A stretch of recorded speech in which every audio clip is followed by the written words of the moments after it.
Hey guys, it's John here, and welcome to my channel, where I explore the microcosmos of sea monkeys and other instant pets. Today I'm going to walk you through how to set up a sea monkey tank from start to finish, and give you my top tips that guarantee to help your new sea monkey colony thrive. This tank I have here is around 2 months old now, and is doing really well. Make sure you stick around to the end of the video, because I'm going to be giving away one of these sea monkey ocean zoo kits to one of the viewers of this video. Sea monkeys are a species of brine shrimp. They're real animals that have the incredible ability to hatch from dried eggs, and if you care for them well, your sea monkey colony can last for many years to come. This kit I'll be starting today comes with an ocean zoo tank. It's the most common type of sea monkey tank, and the design has been around for over 50 years. I got this one from Kmart here in New Zealand for $15, but they can also be found on Amazon for around the same price. There's a link in the description if you want to pick one up. Over the last few decades, there have been many different novelty sea monkey tank designs, all of which are capable of giving you great results. Let me know down in the comments what kind of tank you have. Raising sea monkeys has been a hobby of mine for a few years now, and it took a bit of trial and error until I finally figured out the secrets to keeping the colony going. I guarantee that if you follow my instructions from this video carefully, that you'll also have success with your colony too. Every kit will come with these 3 packets: a feeding spoon with a small scoop at one end and a graphic of a small sea monkey on the handle, and a detailed set of sea monkey instructions for starting your own colony. I do recommend you read through these after watching this video, because there's also some really interesting facts about sea monkeys in there. Some of the more advanced kits come with some additional accessories like these, but they're not essential for starting your tank. The first step is to add 12 ounces of water. There's a small fill line here on the tank to show you just how much to add, so it's not necessary to measure it out. Distilled water is definitely the best option as it has the least impurities, so that's what I recommend you use. If you can't find distilled water, then bottled spring water will be your next best option. I don't recommend using tap water though, but if you have to use it, just make sure you boil it first and let it stand for 24 hours before adding it into your tank. Next we need to add in packet number 1, the water purifier. This packet is mostly salt, but if you look carefully, you'll also see a few small brown dots in there. These are a few sneaky sea monkey eggs that have been added in. Pour its entire contents into your container and give it a good mix to dissolve all of the salt. I'm using an aqualeash pipette, but a regular spoon will get the job done too. The instructions say we should now wait 24 hours before adding in the second packet, but if you've used distilled or bottled spring water, it's not actually necessary to wait, so we're going to add it into the tank now too. If you've used tap water though, I would instead recommend waiting 24 hours before adding in the second packet. This sachet also contains more salt and sea monkey eggs, so after pouring it into the tank, remember to give it a good mix again. Something to be conscious of while mixing the water is that the agitation inevitably washes some of the small brown sea monkey eggs up high onto the sides of the tank, which isn't ideal, because they need to be in the water so they can hatch. My advice is that once you're done dissolving the salts, use a small pipette to suck up some of the tank water and then squirt it back down into the tank around the sides, so you can wash those eggs back into the tank.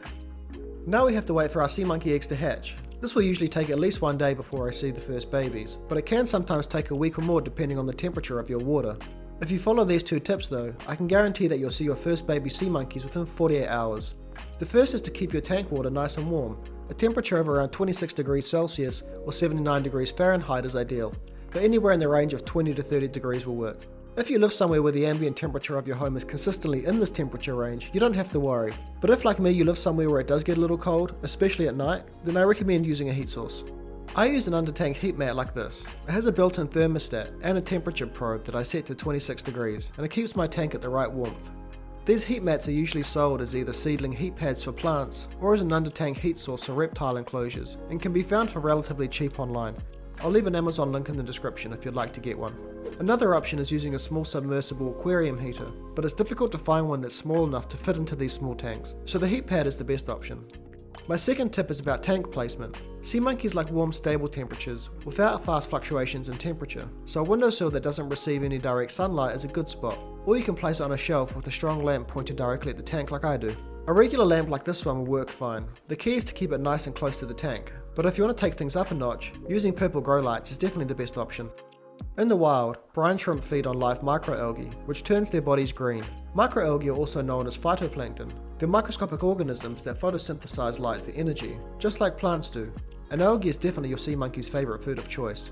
By using purple grow lights, we can encourage the growth of this green microalgae to flourish in their tank, which will provide a natural food source for our brine shrimp. It's been about 36 hours now, and it looks like lots of babies have hatched. Sea monkey babies are called nauplii, and they can be difficult to see in the tank at first because they're so small, but if you look carefully, you'll see them swimming in a jerky motion. I'm going to remove one from the tank and put it under the microscope so you can see how it looks up close.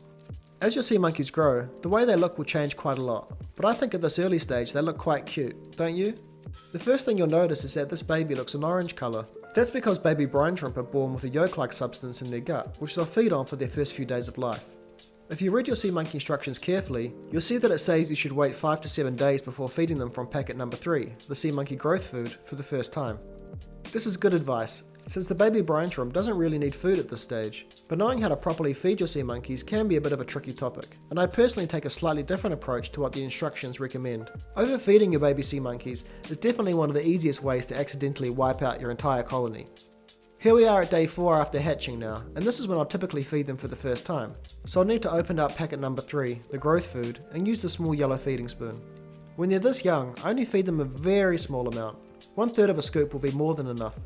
In fact, even as sea monkeys grow and get bigger, I prefer to continue with these very small micro feedings every 2nd or 3rd day, rather than giving them an entire scoop once a week. I've also found that it's best to distribute the food evenly on the water's surface, rather than dumping it all into one heap that will fall to the bottom of the tank and sit there unable to be eaten by your sea monkeys. There are 2 main indicators you can use to know if you're feeding them properly. If the tank water is looking a little cloudy, it probably means you're overfeeding and should stop until it becomes nice and clear again. The other is by looking at the sea monkeys themselves. If they have a dark line down their bodies and you can see them pooping, it's a good sign that they've got plenty of food and that adding additional growth food into the tank probably isn't necessary quite yet. If you use these 2 tips as a guide, you can't go wrong. My approach is that it's always better to be a little conservative with feeding and give them a little less than you think, rather than accidentally overfeeding them, which can ruin the water quality of the whole tank. From here it will usually take 2 to 4 weeks before your sea monkeys will reach their adult size, so be patient and enjoy the journey. If you see the bottom of their tank turning green, remember that this is a good sign. It means you have live microalgae growing in their tank, and that your sea monkeys will love feeding on it. You don't ever have to clean the bottom of your tank either, so it's fine if you see gunk collecting down there. Just make sure that as the water from the tank slowly evaporates over time, that you periodically top it back up to the fill line with nice clean water. My last tip is for aeration. Your sea monkeys need oxygen to thrive, so aerating their tank daily is quite important. I'd suggest getting yourself a small plastic pipette like this that will allow you to blow a few small bubbles into the tank each day. It's also a good tool for picking up baby sea monkeys and moving them around too. I personally use this tool here. It's a vintage Sea Monkeys million bubble air pump that came with my porta sub tank. This small attachment at the end of the aqua leash does a great job of adding lots of oxygen into the water. If you have an air stone, putting one on the end of an aqua leash will do a similar job too. Thanks for making it to the end of the video. It's now time to let you know how you can enter the giveaway to win one of these Sea Monkey Ocean Zoo tanks. All you have to do to enter the giveaway is make sure you're subscribed to my channel and leave a comment on this video. The giveaway is available worldwide, and I'll announce the winner in 2 weeks from now on my Instagram account and get in touch with the winner here on YouTube. I'll also let you choose which colour tank you want to. Thanks for coming on this journey with me into the microcosmos of sea monkeys. If you enjoyed this video, please like and subscribe to my channel so you don't miss the next one. Feel free to drop any questions you have down in the comments below, and I'll do my best to use my sea monkey knowledge to help you out. If you guys are interested in purchasing sea monkey kits of your own, I've included an Amazon affiliate link down in the description with a bunch of tank options and the important accessories I mentioned throughout this video that will help your sea monkeys thrive. Any purchases you make through these links gives me a tiny commission, which really helps out the channel and will allow me to make more content like this for you in the future. Thanks again, and I'll see you on the next one.